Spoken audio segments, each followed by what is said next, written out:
Cryptillians, crypto crackheads, other YouTube audience, future tillions. This is the first video in a series, Understanding Bitcoin Step by Step. If you're coming to this video from the future, past 2021, then it's still going to be just as valuable as it was in 2021 because this stuff is kind of timeless right here. So with that said, this first video is going to go over the general importance of Bitcoin and the overall goal in terms of humanity that it tries to accomplish,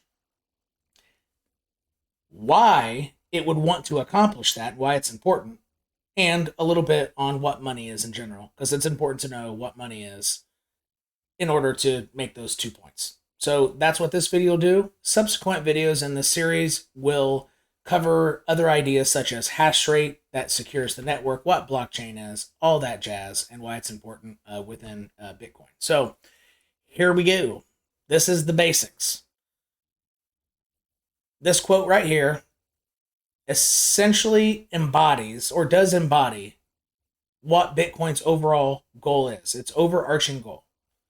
I care not who makes the laws if you give me control of the money supply. Think about that. Governments around the world have both.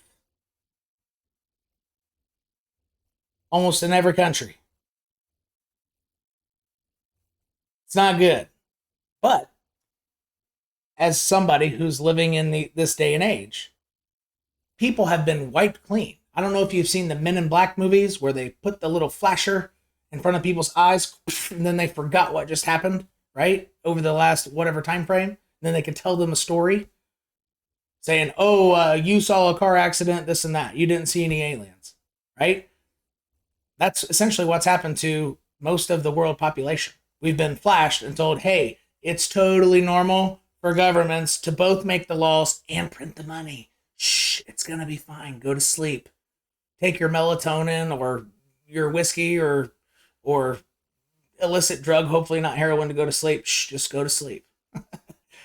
That's what's happening. And so I will show you throughout the rest of this video why you should care about that. Because that's the entire point of Bitcoin, is to give people back one of those two things. And the first one is the more important one, the money supply. All right. Just a quick fact here. What's happening to the dollar over time? And that essentially is the consequence, not only of a rising population, where I guess you do need some inflation, but different administrations messing with the money supply over and over and just devaluing devaluing the currency, the fiat, right? So in this video, if you are already dead set that Bitcoin will fail, this video, it's fine. You can still watch this. This doesn't try to argue against what your main point is. Oh, it's too slow, or it can't scale, or, you know, it's too expensive, or it's a public. My biggest thing is with Bitcoin, it's a public ledger. And if it really will become a big deal, I mean, there has to be anonymity to it if it's going to succeed on the world stage. But I think those things can be, satisfied. But if you are in the position where you're already dead set, for example, that it won't, you should imagine during this video, as opposed to seeking out of this video something that overcomes your biggest obstacle with Bitcoin, right? It's not meant to do that. Okay. So, Homo erectus walked the earth for about 2 million years. Humans have been on earth for, I don't know, depending on your beliefs. Sorry if this doesn't mesh with your beliefs, but in the scientific community, whoever, is more interested in that stuff, humans have been around like 200,000 years at the larger estimates. All right. And so even Homo erectus, I guess there's no evidence that they created money, but they definitely were transferring value, and they likely did it in the exact way humans did for almost a monstrous portion of human history, maybe 95+%. Money was not used. If you wanted to buy a sword, you would take 50 chickens and take the value with you and hand that value to the sword dealer or the blacksmith. Kind of like if you play, I don't play games, but blacksmith, and the blacksmith handed you that value. So value to value, two things that are valuable, right? Trading. Even in the early history of money, countries tried it, maybe not made out of paper, but things that weren't actually the value itself, like gold. So outside of gold coins, the form of money that was based on something else, that was tried multiple times throughout history in different countries, and it just fell flat, and then it was tried again. So even in the, and you can just look it up, the history of money, right? But in general terms, the main point right here on this number 2 is even money had adoption problems. Like the money that you take for granted today, people prefer to stay trading for a long time. People just say, oh, money, this new thing called money, I don't have to take my chickens with me? Freaking fantastic, right? Or I'm not going to be paid in chickens anymore. They weren't happy about that, as cool as that sounds. I wouldn't want to bring home a bunch of chickens or mangoes or something, right?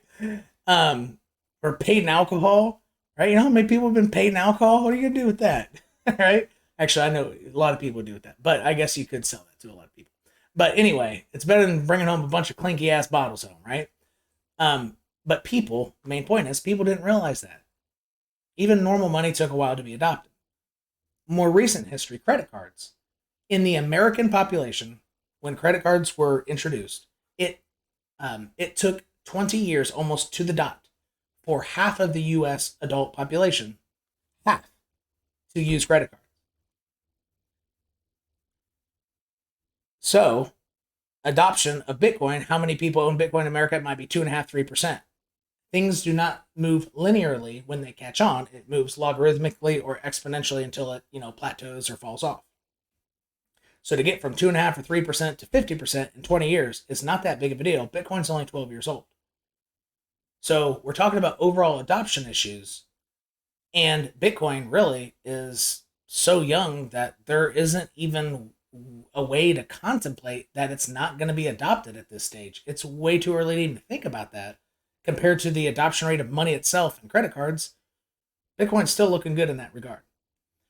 So down at the bottom here, it says money is not the value, okay? And air is not the sound. So in general terms, money holds the value.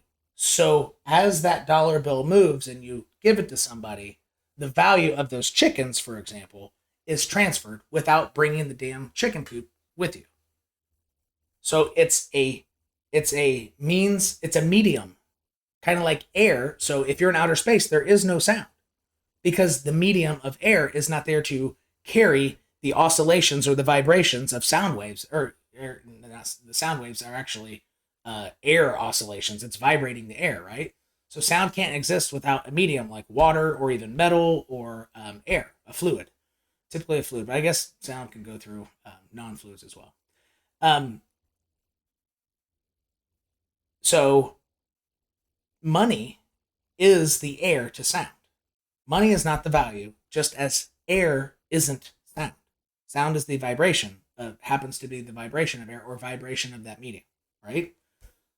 So that's important to see money as that. It's not actually the value. It's the boat carrying the cargo. It's a really important concept to know. All right. So, okay, I like this line. So, money transfers value. It's not the actual value itself. It represents the value of 10,000 bananas when buying a cow. So imagine to buy a cow, you had to bring 10,000 bananas. But imagine being the person selling the cow. You don't want 10,000 friggin' bananas. You want the value of 10,000 friggin' bananas, right? So that's the importance of money. That's why it's useful. It brings the value in a much more containable way, in a way that you could also use. It's a universal medium, essentially. So the money becomes the value of those bananas and is given to the cow seller. But the money never is the value itself. So in your game of make-believe, believing that your $1 bill or $5 bill or whatever you use in your country, the value of that money itself is only there because you believe it is, along with the other adults in your population. It's literally valuable because you believe it is. So let's go deeper into our game of make-believe here.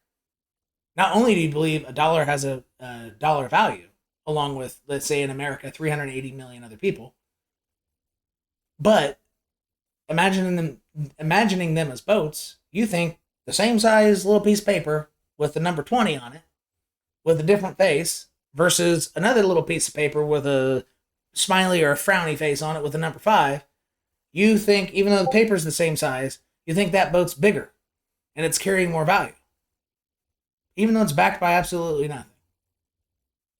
After 1971, when Nixon in America took the dollar off of the gold standard. It's based on your belief. All right. Now, are there a lot of things in play that would give you reason to believe it? Sure. Absolutely. A lot of countries being dollarized, the dollar being essentially kind of like, well, even though it's losing its world power, but in terms of money transfers or buying petroleum, it's kind of like the world currency, but it's losing that. So there are a lot of things giving the dollar its value. America has a pretty good track record relative to other countries. However, you're still playing make-believe. So let's see here. I've already covered this. $20 bill. Okay, now ask yourself, so money is like a boat that transfers value. Ask yourself the question. Maybe you've never asked yourself, but seriously sit here and ask yourself, why does the government have to make those boats? And going back to that quote, I care not who makes the laws if I have control of the money supply. Governments have both.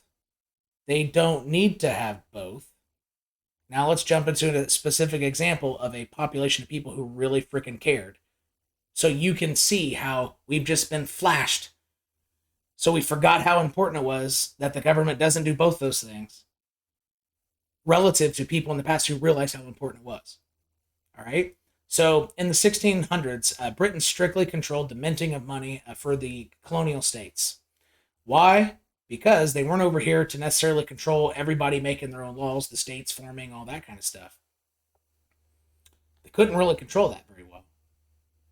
So in that quote, I care not who makes the laws. Okay, make your damn laws, colonial America. Give me, if you give me control of the money supply. So that was their, I guess, gasping for air to try to keep its control over the colonies far away, right? Because they could. As long as Americans allowed them to control their money supply, they could be controlled by an entity far away. They didn't have necessarily huge standing armies here. So they did it because of control. Now, and Britain was trying to control the colonies from afar. Colonials, knowing how important it is that they had their own money or they made their own boats, they found a way in a couple ways. First, some places, they just started making the same size beaver skins, right? To say this has the value of X, whatever. So it essentially became a form of money, but not in the form of paper. So they started using things similar to money, but money not made out of paper. Okay? And they just had a regional, okay, this is how we do things here. Massachusetts in 1652, they found a loophole. So people were looking for ways to get around this because why? Because it was important that they made their own boats, that they had control of their own money supply, right? The British law said currency minting can only be done in the guidance of a monarch. And so since there was no monarch in 1652, they were able to mint their own money in Massachusetts because there was no monarch.